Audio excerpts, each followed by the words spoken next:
चुड़ैल की बांसुरी। एक सुहाना सा दिन होता है और मगन, रामलाला, चंदन, राजन, तपन और गोलू के पापा गांव के बरगद के पेड़ के नीचे बैठकर अपनी शाम की गपशप कर रहे हैं। अरे रामलाला और चंदन, तुम्हारी फसल कैसी चल रही है इस साल? अरे बंधु क्या बताएं, बारिश ने तो परेशान कर रखा है।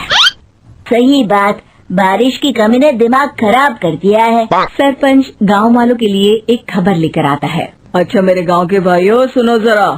हमारी सरकार ने किसानों के लिए शहर में एक सेमिनार का आयोजन किया है, जिसमें वो खेतों के बारे में और भी कुछ जानकारी देंगे।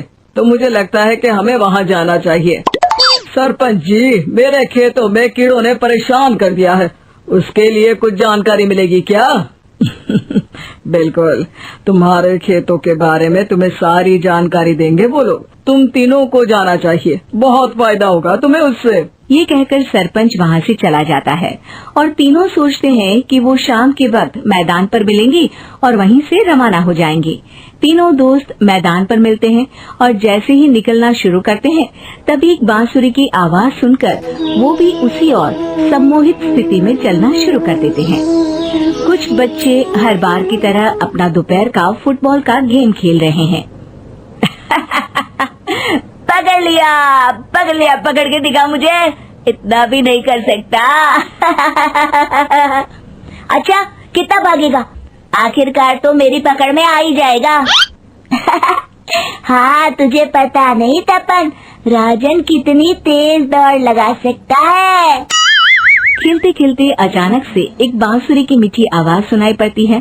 सारे बच्चे उसका पीछा करने लगते हैं। शाम हो गई है और बच्चों के घर न आने की वजह से उनकी माँ मैदान में पहुँच जाती है।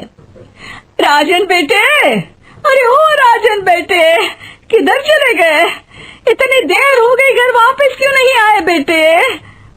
तपन बेटा, चलो घर, शाम हो गई है, कितना खेलोगे? और गोलू, ओ गोलू! तीनों की माँ एक दूसरे को देखने लगती है और उन्हें एहसास होता है कि उन तीनों के बेटे घर आए ही नहीं। अरे राजन और गोलू की मम्मी, आप इधर? राजन और गोलू घर नहीं आए क्या अभी तक? नहीं तो दोपहर में राजन मुझे बताकर गया था कि वो तपन और गोलू के साथ खेलने जा रहा है। मैंने सुना है कि गांव में एक चुड़ैल घूम रही है, कहीं वही तो नहीं ले गई ना हमारे बच्चों को?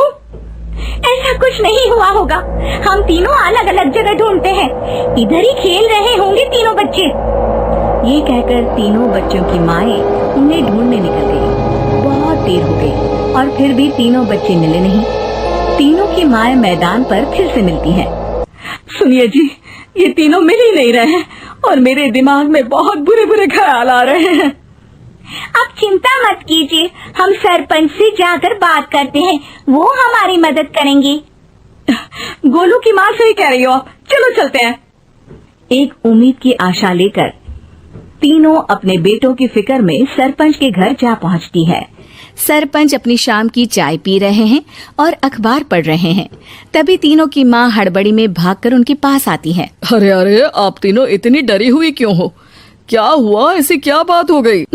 तिवारी जी, हमारे लड़के दोपहर से खेलने गए हैं और अब तक लौटे नहीं हैं।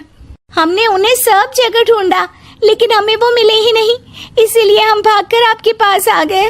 अच्छा, इनके पिता कहाँ है? ये कुछ काम के लिए शहर गए हैं, इसीलिए हम भागकर आपके पास आए हैं। हाँ, मैं उसके बारे में भूल ही गया था। एक काम कीजिए, मुझे उस जगह लेकर चलिए जिधर वो आखिरी बार खेल रहे थे। सरपंच घर से एक डंडा लेकर तीनों के साथ मैदान की ओर निकल पड़ते हैं। तीनों मैदान पर पहुंच जाते हैं और उन्हें ढूंढने के लिए कुछ सुराग खोजना शुरू करते हैं। आपको कोई ऐसी जगह पता है जहां ये तीनों साथ में मिलते हैं? नहीं जी, ऐसी तो कोई जगह नहीं पता।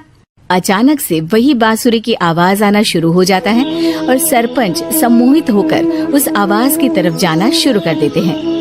अरे तिवारी जी, आप ठीक तो हैं? कहाँ जा रहे हैं? अरे ओ तिवारी जी, वो हमें सुन नहीं पा रहे हैं क्या? सरपंच बांसुरी की धुन में झुककर उसी दिशा में आगे बढ़ रहे थे। ये आवाज कैसी?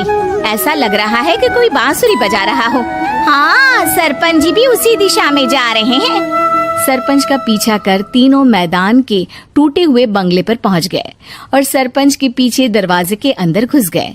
तीनों बंगले के अंदर झांकते हैं तो देखते हैं कि बहुत अच्छे से संभाला गया है बंगला। उतने में एक हंसी की आवाज आती है। मेरी बांसुरी, तूने मुझे आज तक कभी तंग नहीं किया। हमेशा अपने जादू से लड़कों को खींच लाती है। ये बोलते ही राजन की माँ को तीनों बच्चे और उनके पिता वहाँ चुड़ैल के पास लेटे हुए दिखते हैं। अरे वो देखो गोलू के पापा। अरे रे, अरे गोलू की माँ, आप चुप रहिए ना जरा। उस चुड़ैल ने देख लिया तो हम भी फंस जाएंगे। इन्हें बचाएगा कौन? लगता है ये शहर गए ही नहीं और इस चुड़ैल ने इन सबको भी यही बुला लिया है। अब हमें इन्हें छुड़ाना होगा। एक काम करते हैं। राजन की मम्मी गोलू और तपन की मम्मी को एक प्लान बताती है। बिल्कुल सही कह रही हो राजन की मम्मी। चलो आज इस चुड़ैल को मजा चखाते हैं। तीनों माएं अपने छुपने की जगह से बाहर निकलती हैं और एक्टिंग करना शुरू कर देती है। ये तो बढ़िया है। अब इसका असर औरतों पर भी हो रहा है। वाह जी वाह। तीनों माएं चुड़ैल की थोड़ा करीब आती है। राजन और गोलू की माँ चुड़ैल को पकड़ लेते हैं और तपन की माँ बांसुरी हाथ से पकड़कर तोड़ देती है। अरे पागल औरत, ये क्या कर दिया? मेरी बांसुरी को तोड़ दिया। अब मेरी शक्तियाँ खत्म हो जाएगी। तुम्हें तो अरे तुझे क्या लगा चुड़ैल कहीं की हमारे बच्चों को और पतियों को हाथ लगाएगी तू? बांसुरी टूटने की वजह से चुड़ैल खाक होकर गायब हो जाती है और सारे लोगों की आंख खुल जाती है। सब अपने परिवार को लेकर उस बंगले से बाहर निकल जाते हैं। कहते हैं ना, नारी